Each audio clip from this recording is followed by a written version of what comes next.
Um, Welcome everyone to the 8th ENLIGHT Arqus webinar on open science. I have the pleasure to have here with us Alain Queffelec from University of Bordeaux, and he is going to present a webinar titled Peer Community in a Free and Transparent Initiative for Preprint and Peer Reviewing.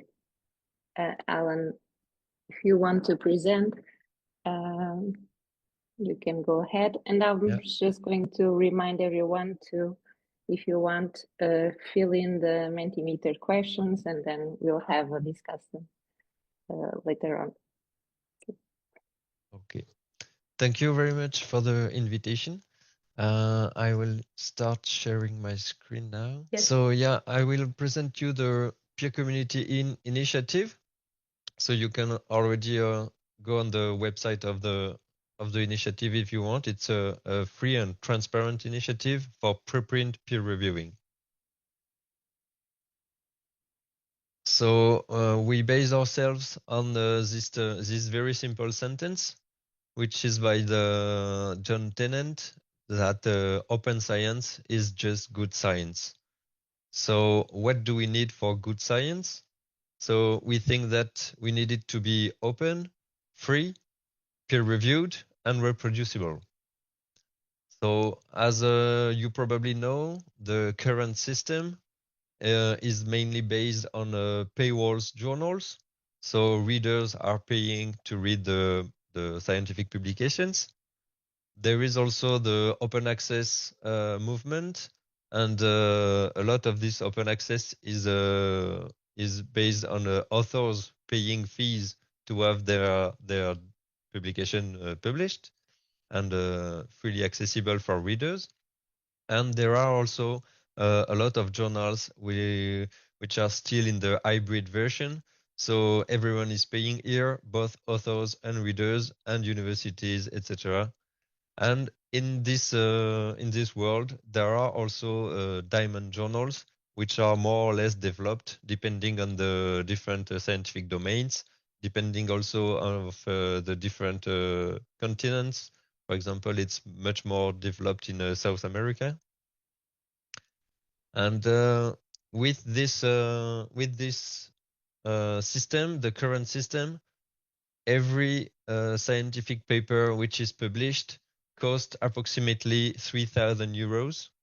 So if you just take the number of published paper every year and you divide it by the cost of the academic publishing worldwide, it's the result is approximately 3,000 euros only for the publication system, of course, not for paying the scientists, paying for the infrastructure, paying for the science to be done, only for publishing.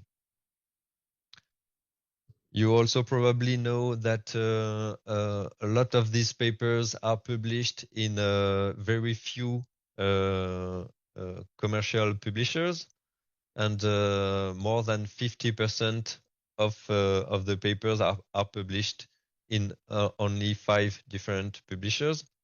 So there's a lack of diversity here, clearly. The costs are extremely high. As you can see on the left of this slide, the profit of these big commercial companies are very high. You can see that they are much higher than even Amazon, Apple, banks, etc. And the costs are rising every year, and they are rising much more than the inflation. And you can see an example that I like to take, especially when I make this kind of presentation in France. The benefits of the group that owns Elsevier, and Elsevier is largely the main company in the group. The benefits only of this group is the CNRS annual budget, including all the salaries of 30,000 people, all the expenditures of furniture, etc. The rising of these costs of these prices is of course a problem for universities and research organisms. And for example, the University of Liège, they calculated that only the rise of the cost are um, preventing them for recruiting 3 people every year. One of the new ways to publish research, which can really help to make it more accessible, is the use of preprints. So in a lot of scientific domains, sorry, in a lot of scientific domains, the preprints have been rising only for a few years, and we heard about them a lot during the COVID crisis. And you can see that there has been a big rise in the use of preprints in the biomedical world, in the biology, ecology, evolution world. And you can see it by the rise of the bioRxiv preprint server.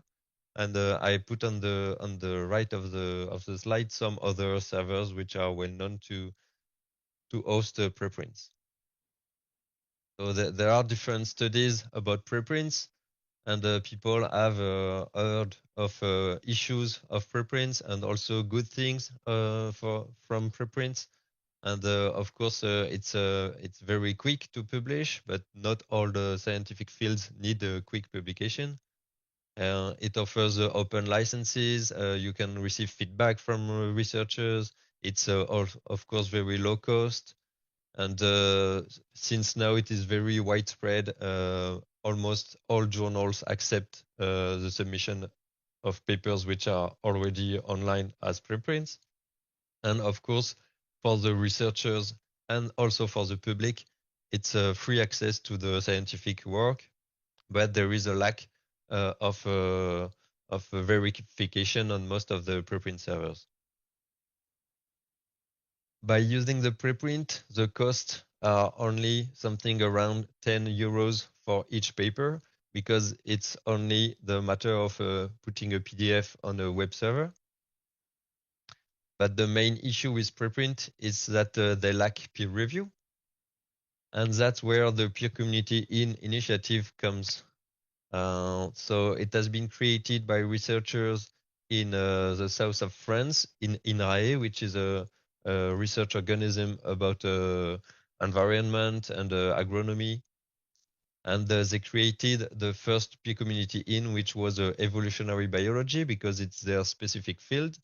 And after, they are close to ecology researchers, so the second PCI was ecology, etc. So it's creating like this different communities of researchers, and their goal is to evaluate preprints.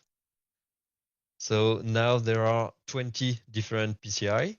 So you can see here that it's pretty varied, pretty diverse, sorry. And it's mainly about biological sciences in general, but now it's also integrating humanities.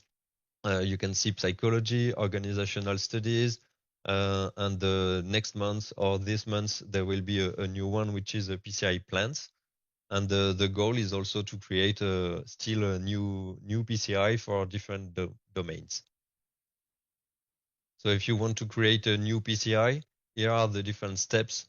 But of course, the easiest way is to have discussions with the founders of PCI, and you can directly send an email and discuss with them, and try to create a new PCI in your domain if you're interested. So PCI is completely free for authors and readers. There are no APCs, no paywall, no delay, no subscription. It's completely free. So that for one of the goal of good science, we're already okay. But how does it work?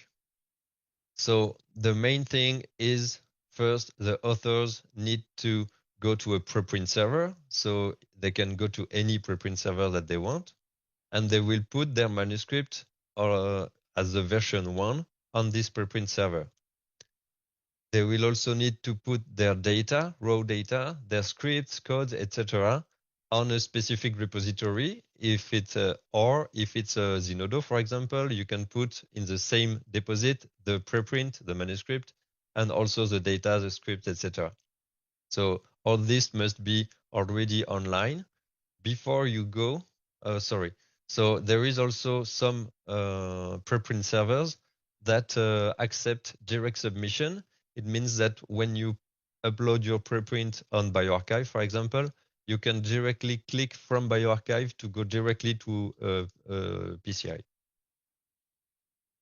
So if if authors don't use this kind of server which has an automatic link to PCI, they simply go to the PCI website and they submit their manuscript very simply. It's not a manuscript where you put your text and after you put each figure separately, each table, etc., which takes forever. You just submit the DOI or the URL of the preprint on the preprint server. At this time, of course, there is a managing board for each different PCI. So the managing board will check the scope of the paper, if it's a really academic level of research, etc. And so sometimes the paper will simply not be considered. But most of the time, the paper will be validating. And so people that we call recommender, which has the same role as associate editor in standard journals. So we call them recommender. And so a recommender will decide to handle a preprint. The authors, when they go to our website, they can also suggest recommenders because of course they know who are the recommenders in a PCI, and they can select the recommenders who are the closest to their own research domain. So the recommender will have the role to invite reviewers. So being the recommender is not being the reviewer, it's being the editor. So the recommender will invite reviewers. He can invite reviewers from the list of people already registered on the PCI, or he can invite anyone just with the email of the people. The reviewers will do the peer review job. And so with this, the recommender will have to make an editorial decision. So he can reject the paper, but most of the time, of course, he will ask for revision by the authors. So the authors can make the revision, put the version 2 on the preprint server. So that's also the good thing with preprint server is that most of them allow versioning. So you can keep the same DOI and put the version 1, version 2, version 3 of your paper. And so after 1 or 2 or 3 rounds of review, if necessary, the preprint will be recommended. So at this time, authors can put their recommended preprint on the preprint server. And the recommender will write a short text, which is explaining why the paper is interesting to the community, why it's useful for the research, etc. And this text, plus all the peer review process, will be published on our website. So the PCI do not publish the paper. PCI publish the recommendation. You can see here an example.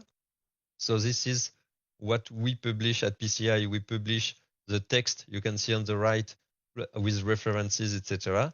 And below that, everyone can read the reviews, the editorial decisions that were taken during the processes of the review, etc. So we can say that we reach here open science with the manuscript, which remains on the preprint server, and so is accessible to everyone, and also open evaluation, open peer review, since we publish the evaluation process of the manuscript. So PCI also imposes open data and open code. So it helps, of course, to be more reproducible, more transparent. And PCI also proposes to use registered reports.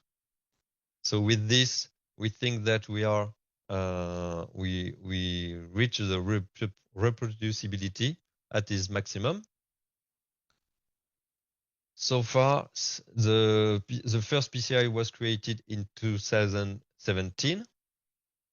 And you can see that there has been a rise of the submissions and also thanks to the creation of new PCI, etc.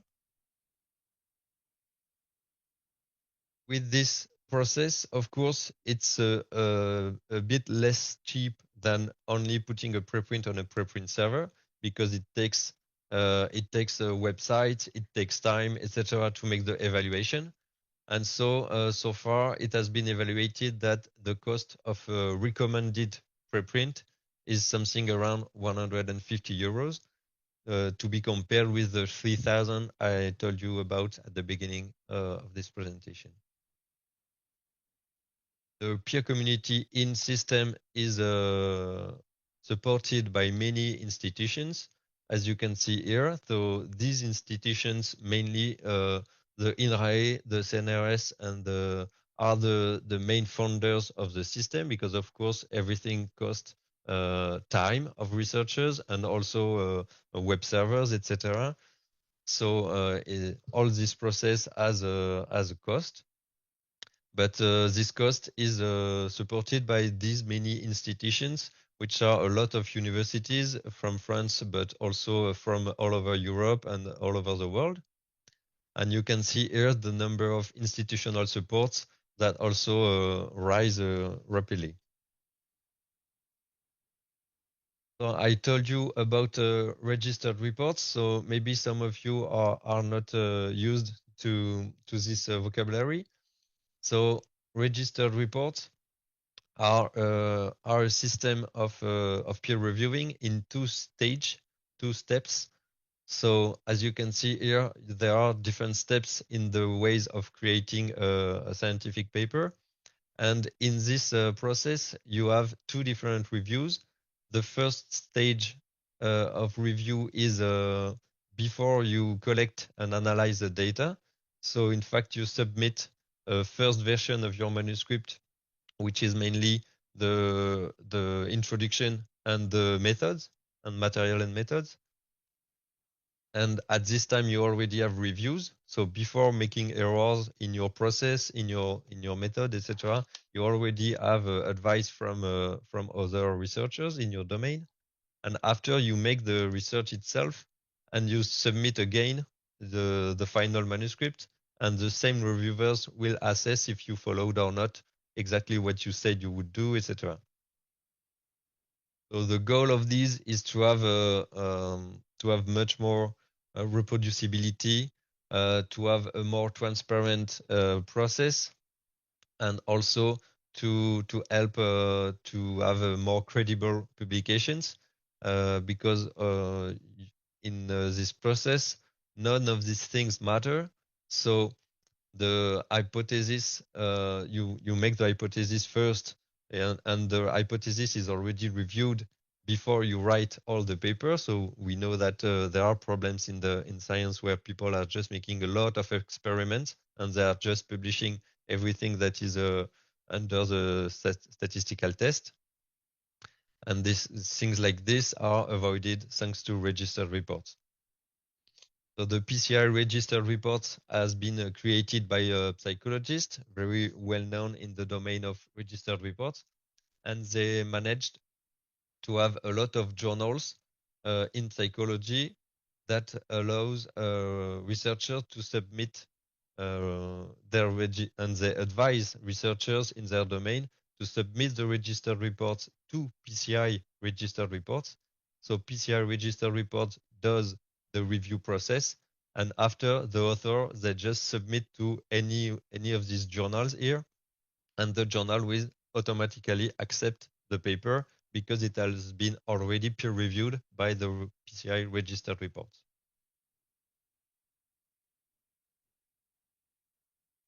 So I will now talk a bit about the peer community journal, which is a diamond open access journal.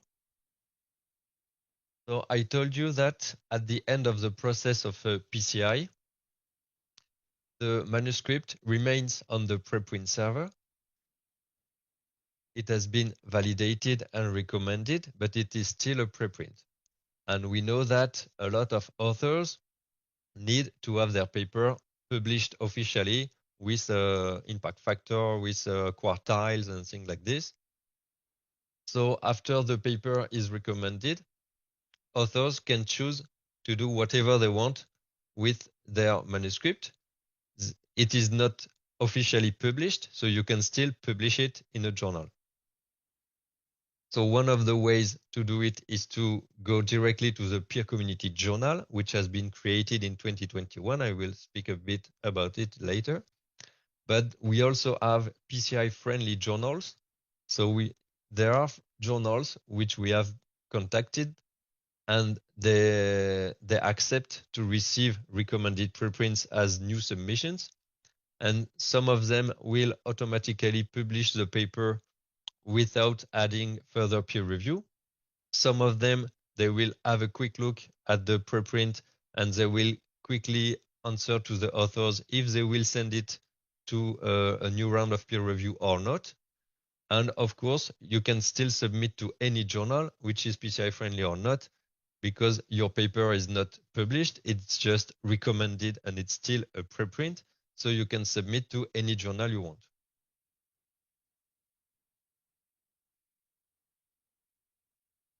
So the PCI recommendation is already something that could be kept as is. As you can see, we also have contacts with preprint servers to directly show to everyone that the manuscript is not a standard preprint, it is a recommended preprint. So you can see here on the HAL server, which is the French server to put all the bibliography of a CNRS researcher, for example. There is also a link with bioRxiv. So bioRxiv is now putting a sentence, as you can see below the list of authors. So before it was only this is a preprint, it has not been peer reviewed, and now there is a new sentence when the preprint has been peer reviewed. And also you can directly find the peer review process that has been followed by the manuscript. So one of the journal in which it is easiest to publish after a recommendation by any peer community is the peer community journal. So this journal will automatically accept any recommended preprint. So since we currently have 19 working PCI, there are 19 sections in the journal. Every paper is published under the CC BY license. And you can see on the left an example of the first page of this of the PDF that is created. You can see on the right, for example, a list of the papers that are published in the archaeology section. All this manuscript and the journal is indexed in most of the databases.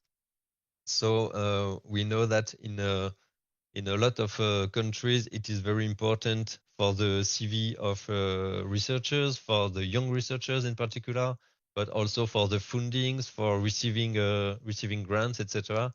It's important to be that the journal are indexed in a Scopus, in Clarivate Web of Science, etc. So this journal is indexed almost everywhere. And you can see that it's working pretty well. So in 2023, for example, 122 papers were published in the journal, and they are all recommended preprints, which are published officially with DOI, with all the indexation, etc., in the peer community journal. So what can you do to help the peer community in grow? So of course, the best thing would be to submit your next manuscript in the PCI, which is the closest to the domain in which you work.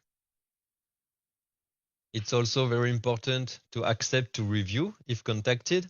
So we know that researchers are contacted every day to review papers, and it takes a lot of time to review properly a paper.